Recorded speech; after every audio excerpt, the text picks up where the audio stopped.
Hi everyone, this is Anam. Welcome to PhD jobs and admission. So आज के इस video में हमने एनटीए पीएचडी एंट्रेंस टेस्ट जो कि DU, JNU, BHU, BBA universities के पीएचडी एंट्रेंस एग्जामिनेशन कंडक्ट करवाता है। तो इन सारे यूनिवर्सिटीज के हमने कुछ मोस्ट एक्सपेक्टेड एमसीक्यूज एंड कुछ यूनिवर्सिटीज के जैसे डीयू, जेएनयू वगैरह यूनिवर्सिटीज के यहाँ पर मैंने इस वीडियो में प्रीवियस ईयर क्वेश्चंस भी आपके साथ डिस्कस करा है ऑन रिसर्च मेथोडोलॉजी, जिसमें आपको हर एक क्वेश्चंस का डिटेल एक्सप्लेनेशन मिलेगा और क्वेश्चंस आपको किस तरीके से एग्जामिनर पूछ सकते हैं वो भी मैंने आइडिया इस वीडियो में आपके साथ शेयर कर रखा है। अब उसी के साथ साथ जैसे कि आप सभी को पता है, इन सारे यूनिवर्सिटीज के पीएचडी एंट्रेंस एग्जामिनेशन हो रहे हैं जो कि इस बार आपकी एनटीए कंडक्ट करवा रही है। तो एनटीए जो है आपको पीएचडी एंट्रेंस एग्जामिनेशन में 10 to 15 प्रीवियस ईयर क्वेश्चंस आपको प्रोवाइड करती है, जिसमें कि आप सभी को पता है 50 क्वेश्चंस आपको रिसर्च मेथोडोलॉजी से पूछा जा रहा है। उसमें से अगर 10 to 15 क्वेश्चंस आपको एनटीए प्रीवियस ईयर क्वेश्चंस देती है तो आपके 10 to 15 क्वेश्चंस आप इजीली सॉल्व कर पाओगे। ठीक है, तो जैसे कि आप स्क्रीन पर देख सकते हैं for your paper 1 and paper 2, तो पेपर 1 जो कि रिसर्च मेथोडोलॉजी होता है, जैसा कि मैंने आप सभी से अभी कहा, previous year questions NTA repeat करती है 10 to 15। तो आप सभी को DU, JNU, BHU and BBA सारी यूनिवर्सिटीज के प्रीवियस ईयर क्वेश्चंस हम आपको प्रोवाइड करते हैं। Previous year questions paper, previous year question series, lecture series आपको मिलती है प्रीवियस ईयर क्वेश्चंस पर, और उसी के साथ साथ आपको प्रीवियस ईयर क्वेश्चंस, आपको किस तरीके से प्रीवियस ईयर क्वेश्चंस में क्वेश्चंस पूछे गए थे उसका आइडिया, उससे आपको लगभग मिलता जुलता कॉन्सेप्ट ही एनटीए पूछती है। ठीक है, तो यहाँ पर हम आपको सारी चीजों का आइडिया देंगे और उसी के साथ साथ आप सभी को ये भी पता होगा एनटीए का पीएचडी एंट्रेंस एग्जामिनेशन इस बार आपका ऑनलाइन मोड में होगा। ठीक है, कंप्यूटर बेस्ड आपका टेस्ट है, तो इसीलिए हम स्टूडेंट्स को कंप्यूटर बेस्ड टेस्ट यानी ऑनलाइन होगा, इसलिए हम स्टूडेंट्स को ऑनलाइन प्रिपरेशंस करवाते कि किस तरीके से आपको ऑनलाइन क्वेश्चंस को सॉल्व करना है। तो सारी चीजें कंप्लीट गाइडेंस हम आपको प्रोवाइड करते हैं, हमारे टीचर्स का एक्सपीरियंस सब कुछ आपको मिल रहा है विद अ मिनिमम प्राइस, जिसके लिए आपको हमारे ऐप को डाउनलोड करना है या फिर आप दिए गए स्क्रीन पर जो नंबर शो हो रहा है उस पर व्हाट्सएप के थ्रू आप हमें कॉन्टैक्ट कर सकते हैं। तो चलिए ज्यादा टाइम वेस्ट नहीं करते, आज के इस सेशन को हम स्टार्ट करते हैं। जैसा कि आप स्क्रीन पर देख सकते हो, यहाँ पर पेपर 1 जो कि आपका रिसर्च मेथोडोलॉजी होता है, हर एक स्टूडेंट के लिए रिसर्च मेथोडोलॉजी जो है ये कॉमन होने वाला है। तो रिसर्च मेथोडोलॉजी के लिए जैसे कि आप स्क्रीन पर देख सकते हो, हम ये सब कंटेंट आपको प्रोवाइड कर रहे हैं, जिसमें आपको वीडियो लेक्चर्स देखने मिलेंगे जो कि थ्योरी प्लस एमसीक्यूज दोनों वीडियो लेक्चर्स हैं। हम आपको यहाँ पर वीडियो लेक्चर्स के थ्रू आपके कॉन्सेप्ट्स को क्लियर करवाएंगे। देन मॉक टेस्ट, हर एक मॉक टेस्ट में 40 एमसीक्यूज है, उस तरीके से आपके मॉक टेस्ट में 400 एमसीक्यूज यहाँ पर आपकी प्रैक्टिस हो जाती है। देन नेक्स्ट नोट्स काफी इंपॉर्टेंट है, बहुत सिंपलेस्ट वे में हर एक पॉइंट्स को यहाँ पर मैंने एक्सप्लेन कर रखा है। तो आपके जो भी डाउट्स है, आपको जो भी हर एक टॉपिक में डाउट्स है, अगर आप एक बार नोट्स के थ्रू उसको रीड कर लेते हो तो वहां पर आपका डाउट, हर एक डाउट आपका क्लियर हो जाएगा। तो नोट्स में हमने के इम्पोर्टेंट पॉइंट्स को आप देखोगे, जो भी हमारे बैच के स्टूडेंट हैं वहां पर मैंने इंपॉर्टेंट पॉइंट्स को हाईलाइट कर रखा है, जिससे कि आप उन पॉइंट्स को, उन वर्ड्स पर फोकस कर सको। देन उसके बाद पीडीएफ हम आपको प्रोवाइड करते हैं जिसमें 1500 से भी ज्यादा इंपॉर्टेंट क्वेश्चंस है, जिसमें हमने आपको प्रीवियस ईयर क्वेश्चंस पेपर भी प्रीवियस ईयर क्वेश्चंस आपके साथ डिस्कस करा है एंड मोस्ट एक्सपेक्टेड एमसीक्यूज भी यहाँ पर आपके साथ शेयर करा है। तो सारा कंटेंट आपको बाइलिंगुअल लैंग्वेज, हिंदी इंग्लिश दोनों लैंग्वेज में हम प्रोवाइड करते हैं। तो ये सारा कंटेंट जो है, इससे आपको 100% हम पासिंग गारंटी देते हैं कंटेंट के थ्रू कि हमारे कंटेंट से एग्जामिनेशन में क्वेश्चंस आपको पूछे जाने के चांसेस है। तो उसके लिए आपको स्क्रीन पर जो नंबर नजर आ रहा है व्हाट्सएप के थ्रू, या फिर अगर आप हमारे ऐप के थ्रू कंटेंट को एक्सेस करते हो तो आपको सारी चीजें एक ही जगह पर मिल जाती है। ऐप पर हमारा प्रॉपरली हर एक चीज आपको टॉपिक वाइज हर एक चीज आपको एक ही जगह पर ऐप पर मिल जाएगा। आपके पास एक्सेस होगा, आप जब भी चाहो वहां से आप रीड कर सकते हो। आपके सारा कंटेंट आपको एक ही जगह पर ऐप पर इजीली अवेलेबल होगा। तो ऐप के लिए लिंक भी हमने comment section as well as description box में आपके लिए लिंक प्रोवाइड कर रखी है हमारे ऐप पर, तो आप वहां से डायरेक्टली कंटेंट को एक्सेस करिए।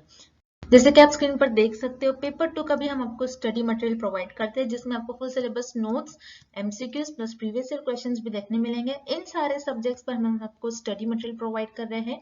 अगर इन सारे सब्जेक्ट्स के अलावा भी आपको कोई और सब्जेक्ट का स्टडी मटेरियल चाहिए तो आप मुझे कॉमेंट कर बता सकते हो।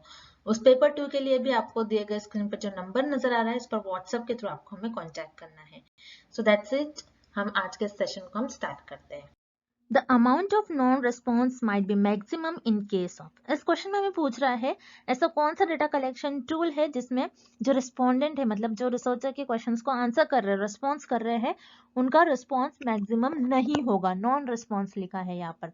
सो याद रखिए, ऐसा डेटा कलेक्शन टूल जिसमें जो रिस्पोंडेंट है उनका रिस्पॉन्स मैक्सिमम नहीं होगा, वो होता है आपका डेटा कलेक्शन टूल मेल सर्वे। क्योंकि मेल सर्वे में क्या होता है, जो रिसर्चर है, रिसर्चर रिस्पोंडेंट को क्वेश्चन सेंड कर देते हैं और फिर उनका रिस्पॉन्स कर जो रिस्पोंडेंट है फिर बाद में रिसर्चर को वो उनका रिस्पॉन्स भेज देते हैं। सो यहाँ पर मेल क्वेश्चनर में जो रिसर्चर है, जो रिस्पोंडेंट है, रिस्पोंडेंट का चांस ऐसा होगा कि वो मैक्सिमम रिस्पॉन्स नहीं कर सकते। यहाँ पर उनका रिस्पॉन्स करने का जो चांस होता है वो मैक्सिमम नहीं कर सकते। उसी तरीके से हम रिमेनिंग ऑप्शंस भी देख लेते हैं, जैसे पर्सनल इंटरव्यू हो रहा है, यानी 1-to-1 face to face interview हो रहा है। सो यहाँ पर ऑब्वियसली जो रिसर्चर क्वेश्चन पूछेंगे सो रिस्पोंडेंट उनका रिस्पॉन्स करेंगे। उसी तरीके से टेलीफोन इंटरव्यू पर भी जो इमीडिएटली रिस्पॉन्स मिल रहा है, immediately researcher face to face उनसे कांटेक्ट करेंगे, मतलब कांटेक्ट हो रहा है। सो यहाँ पर टेलीफोन इंटरव्यू में भी जो रिस्पोंडेंट है वो उनका चांस ज्यादा होता है कि वो रिस्पॉन्स करे। देन लास्ट इज ऑब्जर्वेशन में यहाँ पर रिसर्चर का मेन रोल होता है, क्योंकि रिसर्चर खुद चीजों को ऑब्जर्व करते हैं, यहाँ पर रिस्पोंडेंट का कोई रोल ही नहीं होता है। तो यहाँ पर ऑब्वियसली आपका ऑप्शन डी इनकरेक्ट हो जाएगा। और पर्सनल इंटरव्यू, टेलीफोन इंटरव्यू में जो रिस्पोंडेंट है, रिस्पोंडेंट के रिस्पॉन्स करने का चांस मैक्सिमम होता है, इसलिए यहाँ पर आपका ऑप्शन बी और सी ये दोनों भी इनकरेक्ट हो जाएंगे। और इस क्वेश्चन का आपका राइट आंसर हो जाएगा ऑप्शन ए, मेल्ड क्वेश्चन है। सो याद रखिएगा, एग्जाम में डेटा कलेक्शन टूल से आपको एग्जाम में 1 और 2 क्वेश्चंस पूछे ही जाते हैं। सो ऐसे टाइप के क्वेश्चंस आप आपके एग्जाम में डायरेक्टली एक्सपेक्ट कर सकते हो। Next, data collected using observations, interviews and questionnaires is known as. इस क्वेश्चन में हमें पूछ रहा है कि डेटा कलेक्ट करा गया using observation, interviews and questionnaire. So ये कौन सा डेटा कहलाएगा? क्या ये प्राइमरी डेटा होगा, सेकेंडरी डेटा होगा, लिटरेचर रिव्यू होगा या फिर ई सोर्सेज होगा? हमें ये पता करना है इस क्वेश्चन में। सो क्वेश्चन को सॉल्व करने से पहले आपको पता होना चाहिए ऑब्जर्वेशन, इंटरव्यूज एंड क्वेश्चनर्स ये तीनों भी होते क्या है। सो ऑब्जर्वेशन क्या होता है? ऑब्जर्वेशन जो रिसर्चर खुद परफॉर्म करते हैं। जैसे मान लीजिए रिसर्चर को कोई एनिमल पर स्टडी करना है, सो रिसर्चर खुद फॉरेस्ट में जाकर उन लोगों को ऑब्जर्व करेंगे, एनिमल्स को ऑब्जर्व करेंगे, उनका बिहेवियर क्या है, वो एक दूसरे से कैसे बिहेव करते हैं, वो किस तरीके से उनकी लाइफस्टाइल होती है। सो ये सारी चीजें रिसर्चर खुद ऑब्जर्व करेंगे और खुद डेटा को कलेक्ट करेंगे। उसी तरीके से इंटरव्यू में रिसर्चर जो एक्सपर्ट्स होते हैं, कोई डिसीज के एक्सपर्ट्स हो जाएंगे, कोई ऐसे ही कुछ एक्सपर्ट से इंटरव्यू परफॉर्म करते हैं और इंटरव्यूज के थ्रू डेटा कलेक्ट करते हैं। उसी तरीके से क्वेश्चन इज क्या होता है? एक लिस्ट ऑफ क्वेश्चंस होती है, एक लिस्ट होती है जिसमें क्वेश्चंस होते हैं और उनका रिस्पोंडेंट जो है रिस्पॉन्स करते हैं। सो याद रखिए, ऑब्जर्वेशन, इंटरव्यूज एंड क्वेश्चन से रिसर्चर को जो भी रिस्पॉन्स मिलता है वो एक न्यू रिस्पॉन्स मिलता है, मतलब रिस्पॉन्स जो मिल रहा है रिसर्चर को एक तौर पर डेटा ही मिल रहा है। और जो भी डेटा मिलता है इन तीनों भी डेटा कलेक्शन टूल से वो एक न्यू डेटा होता है। याद रखिए, जब भी एक न्यू डेटा होता है, जब भी एक ओरिजिनल डेटा होता है, वो आपका प्राइमरी डेटा होता है।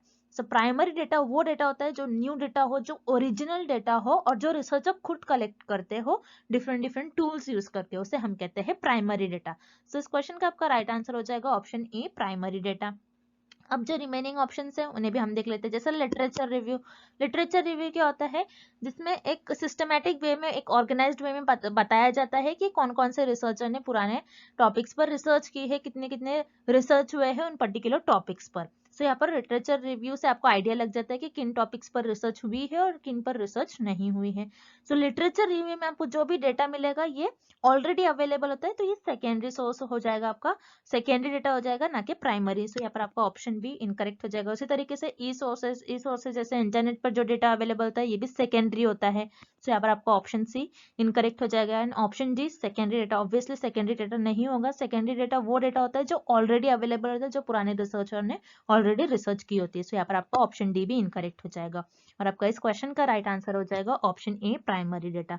याद रखिए प्राइमरी डेटा और सेकेंडरी डेटा पर एग्जाम में कंपलसरी 1 क्वेश्चन पूछा ही जाता है। Next, what is spurious correlation. इस क्वेश्चन में हमें पूछ रहा है सुपीरियस कोरिलेशन का मीनिंग क्या होती है, डेफिनेशन क्या होती है। सो याद रखिए सुपीरियस कोरिलेशन क्या होता है, जब भी आपके पास दो वेरिएबल्स होते हैं उन दो वेरिएबल्स में कुछ ना कुछ कोरिलेशन होगा, लेकिन आप ये नहीं कह सकते हो कि उनके बीच में कॉजल रिलेशन होगा।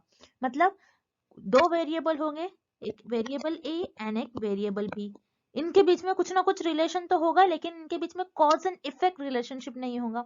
जैसे मान लीजिए हम एक एग्जांपल लेते हैं, in the month of June, जून के मंथ में आपने एक पर्टिकुलर सिटी में ये देखा, वहां पर आइसक्रीम की जो सेल्स थे ये बहुत ज्यादा हो रही थी, और आपने उसी मंथ में ये भी देखा कि उस पर्टिकुलर सिटी में और उस पर्टिकुलर एरिया में चोरी भी ज्यादा हो रही है।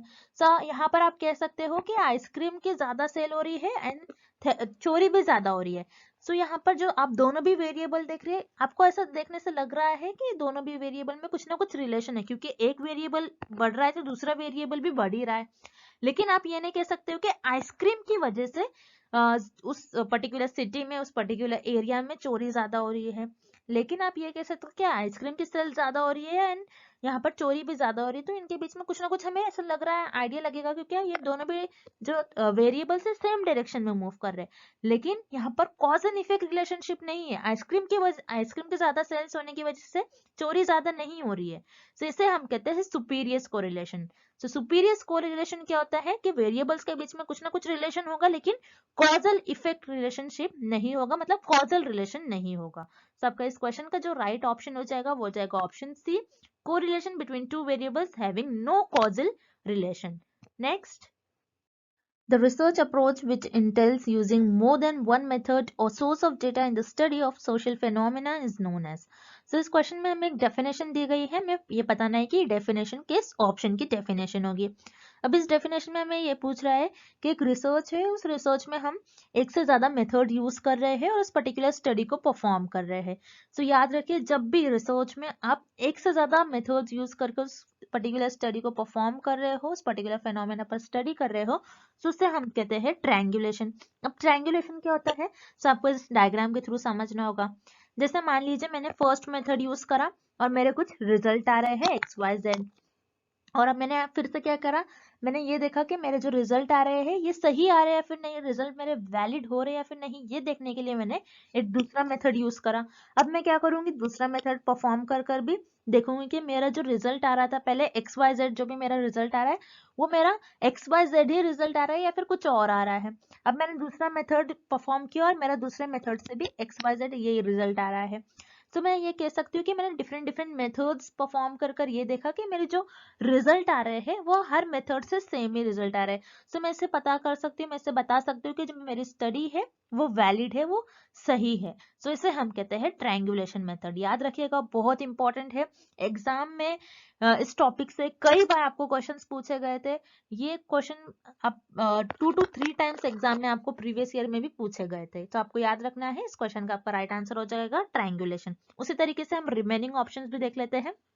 जैसे रिफ्लेक्सिविटी, रिफ्लेक्सिविटी क्या होता है, रिफ्लेक्सिविटी ये बताता है कि आप जो रिसर्चर है, अगर आपने कुछ रिसर्च परफॉर्म की है तो आपने जो भी आपके रिसर्च में जजमेंट यूज करा है तो उसको चेक करने के लिए कि आपका जो भी जजमेंट था वो सही था या फिर नहीं, तो उसे हम कहते हैं रिफ्लेक्सिविटी। अब डिफरेंट मेथड्स यूज करोगे तो उसे हम रिफ्लेक्सिविटी नहीं कहेंगे। सो यहाँ पर आपका ऑप्शन बी इनकरेक्ट हो जाएगा। उसी तरीके से ऑप्शन सी रिस्पॉन्स वैलिडेशन, मतलब जो रिस्पॉन्डेंट से आपको रिस्पॉन्स मिल रहा है, जो डेटा मिल रहा है, आप उसको चेक करोगे, बताओगे कि वो जो रिस्पॉन्स मिल रहा है, डेटा मिल रहा है, वो सही है फिर नहीं, या फिर वो वैलिड होगा या फिर नहीं। सो इस क्वेश्चन का भी ऑप्शन सी इनकरेक्ट हो जाएगा और इस क्वेश्चन का आपका राइट आंसर हो जाएगा option A triangulation. Next, snowball sampling is also known as. इस क्वेश्चन में हमें पूछ रहा है कि स्नोबॉल सैम्पलिंग को और हम क्या कहते हैं। सो याद रखिएगा स्नोबॉल सैम्पलिंग को और हम कहते हैं चेन रेफरल सैम्पलिंग। सो स्नोबॉल सैम्पलिंग को चेन रेफरल सैम्पलिंग क्यों कहते हैं, सो हम इस डायग्राम के थ्रू समझते हैं। अब जैसे मान लीजिए ये पर्सन जो है ये रिसर्चर है। अब रिसर्चर को स्टडी करना है कि कौन कौन से ऐसे पर्सन है जो ड्रग कंज्यूम करते हैं, ड्रग लेते हैं। सो यहाँ पर जो रिस्पोंडेंट है ये खुद से डायरेक्टली नहीं आते हैं, क्योंकि ये ऑब्वियसली अच्छी बात नहीं है किसी जो ड्रग ले रहा है। सो यहाँ पर जो है रिस्पोंडेंट जो है, यहाँ पर रिसर्चर को खुद एक दो रिस्पोंडेंट मिल जाएंगे रिसर्चर को, क्योंकि ये स्टडी ऐसी स्टडी है जिसमें लोग खुद से नहीं आते हैं।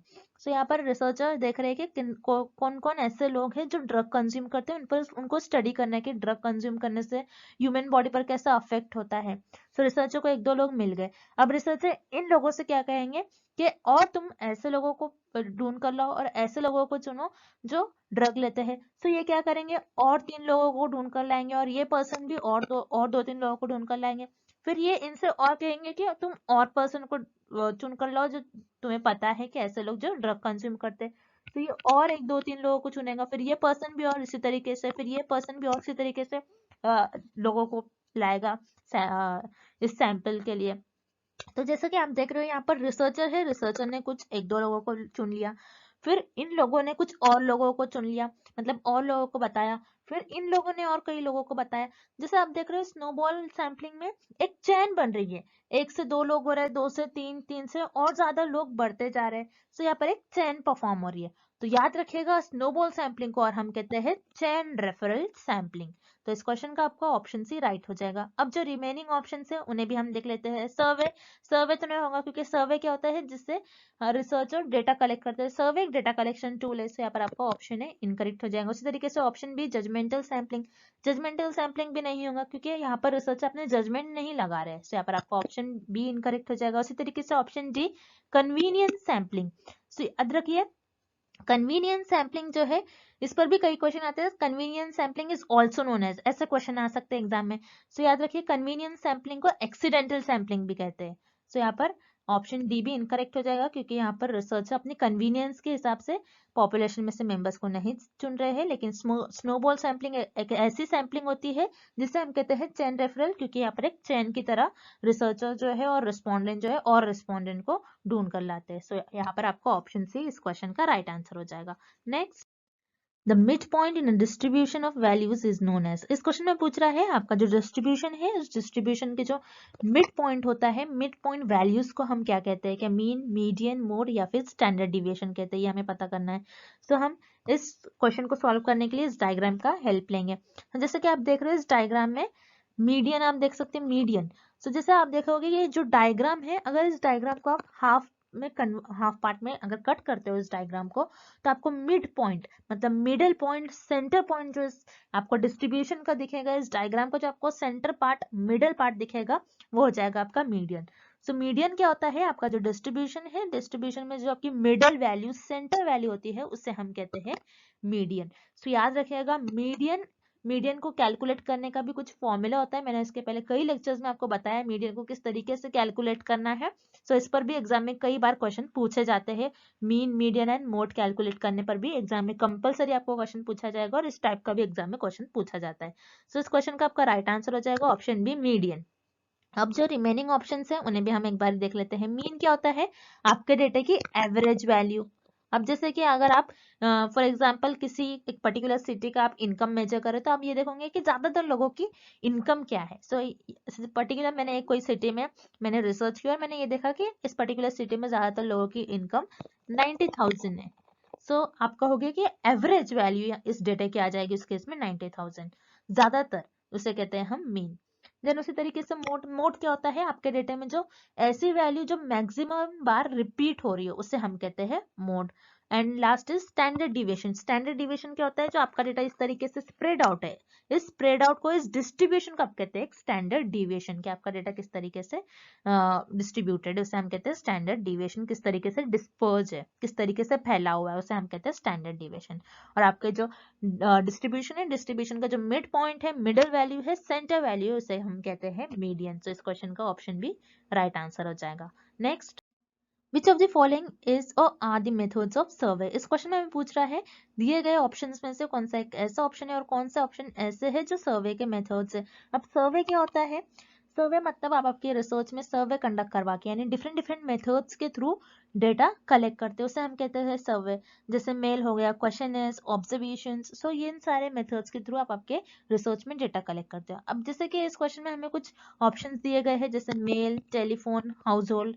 तो ये सारे जो है एक सर्वे मेथड होते हैं। जैसे मेल के थ्रू आप क्या करते हो, जो आपके रिस्पोंडेंट है उनको क्वेश्चंस प्रोवाइड करते हो और वो उनका रिस्पॉन्स कर कर आपको फिर से ईमेल कर देते हैं। सो मेल भी एक डेटा कलेक्शन टूल है जिसके थ्रू आपको रिस्पॉन्स मिलता है रिस्पोंडेंट का। उसी तरीके से टेलीफोनिक इंटरव्यू भी होता है। टेलीफोन पर रिसर्चर रिस्पोंडेंट से क्वेश्चंस पूछ सकते हैं, उनके थ्रू उनको रिस्पॉन्स मिलता है। सो यहाँ पर मेल, टेलीफोन ये दोनों भी एक डेटा कलेक्शन टूल है जिनके थ्रू आप डेटा कलेक्ट करते हो। उसी तरीके से हाउस होल्ड भी एक तरीके का इंटरव्यू होता है, एक तरीके का डेटा कलेक्शन टूल होता है, जिसमें आप 2-3 हाउस को चुन लेते हो और उनसे रिसर्च करते हो, उनसे इंफॉर्मेशन कलेक्ट करने की कोशिश करते हो, उसे हम कहते हैं हाउस होल्ड। तो यहाँ पर ऑप्शन ई, बी, सी यानी मेल, टेलीफोन, हाउस होल्ड, ये तीनों भी आपके एक सर्वे होते हैं जिनके थ्रू आप डेटा कलेक्ट करते हो। तो इस क्वेश्चन का आपका राइट आंसर हो जाएगा option D, all of the above. Next, the analysis of two variables at a time in order to uncover whether or not the two variables are related is known as।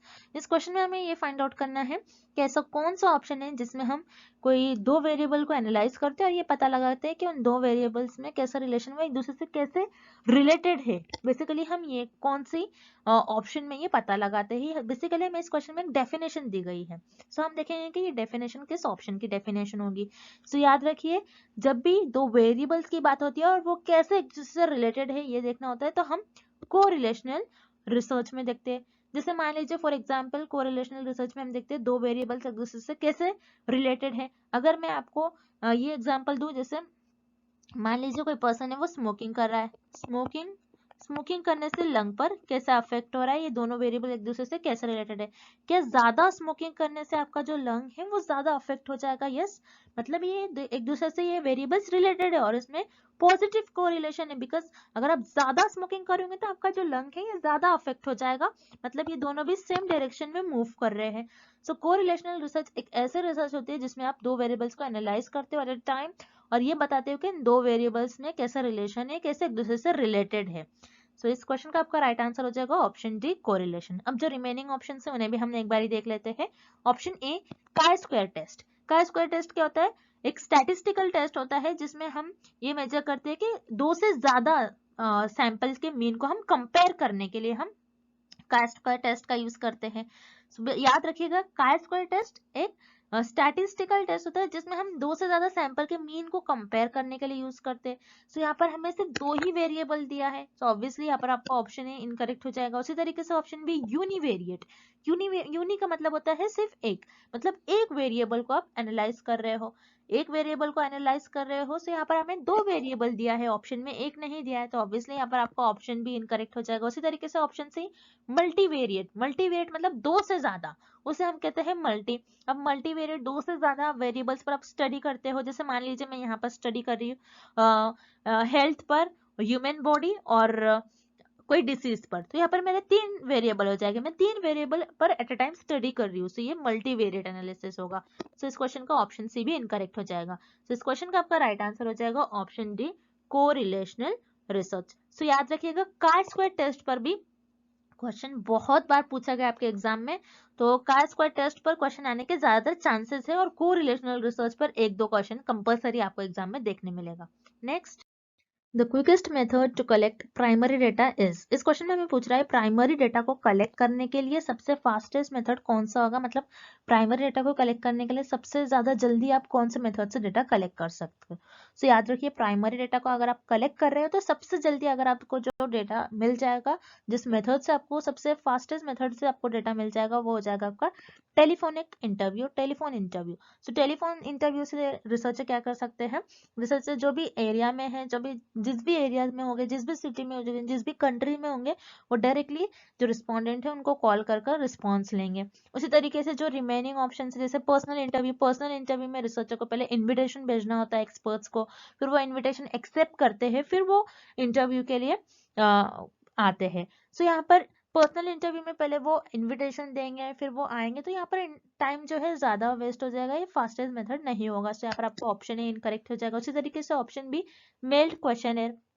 Mail question में क्या होता है, जो researcher है वो respondent को mail send करते हैं, फिर वो मेल रीड करते हैं, फिर उसको रिस्पॉन्स करके फिर से रिसर्चर को मेल करते हैं। तो डायरेक्टली यहाँ पर रिस्पॉन्स नहीं मिलता है रिसर्चर को, कुछ टाइम बाद रिस्पॉन्स मिलेगा। सो यहाँ पर आपका ऑप्शन बी भी इनकरेक्ट हो जाएगा।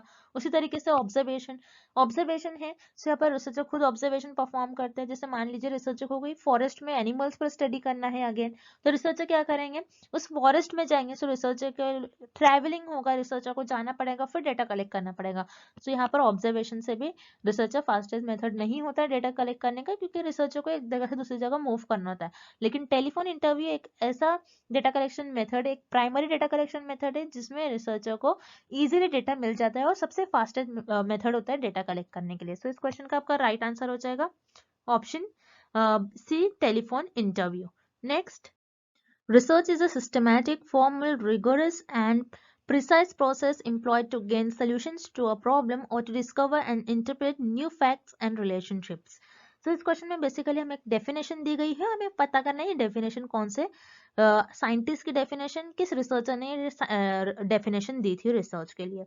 तो याद रखना है ये जो डेफिनेशन है ये आपके वॉल्स इस साइंटिस्ट ने दी थी 1981 में। 1981 में वॉल्स इस साइंटिस्ट ने ये डेफिनेशन दी थी, जिसमें इन्होंने रिसर्च की एक डेफिनेशन कही है। और रिसर्च को कहा है, रिसर्च एक systematic, formal, rigorous and precise process है। सो यस, रिसर्च आपका सिस्टमैटिक प्रोसेस होता है जिसमें आपको एक प्रॉपर स्ट्रक्चर, स्टेप्स फॉलो करना होता है, एक फॉर्मल होता है और एक प्रिसाइज प्रोसेस होता है, एक लिमिटेड होता है। आपको कुछ उसी सिस्टमैटिक मैनर में रहकर आपकी रिसर्च को परफॉर्म करना होता है। आप प्रॉब्लम, जो भी प्रॉब्लम होता है उसका सोल्यूशन आप आपके रिसर्च में फाइंड करते हो, और जो भी आपके इंटरप्रेट होते हैं उसको आप टेस्ट करते हो, आप रिलेशनशिप्स फाइंड करते हो आपके रिसर्च में। सो यही डेफिनेशन जो है, ये डेफिनेशन आपके वॉल्स इस साइंटिस्ट ने दी थी 1981 में। सो याद रखना है जो आपके डेफिनेशन है और किस साइंटिस्ट ने ये डेफिनेशन दी थी, एग्जाम में इस टाइप के क्वेश्चन में कंपलसरी एक क्वेश्चन आपको देखने मिलेगा। सो आपको जो फेमस रिसर्चर है उनके कुछ डेफिनेशन याद रख लेना है, और आप इस टाइप के क्वेश्चन को आप इजीली सॉल्व कर पाओगे एग्जाम में। और इस क्वेश्चन का आपका राइट आंसर हो जाएगा option B, walls. And thank you for watching this video. Good luck with your preparation and see you tomorrow with another video.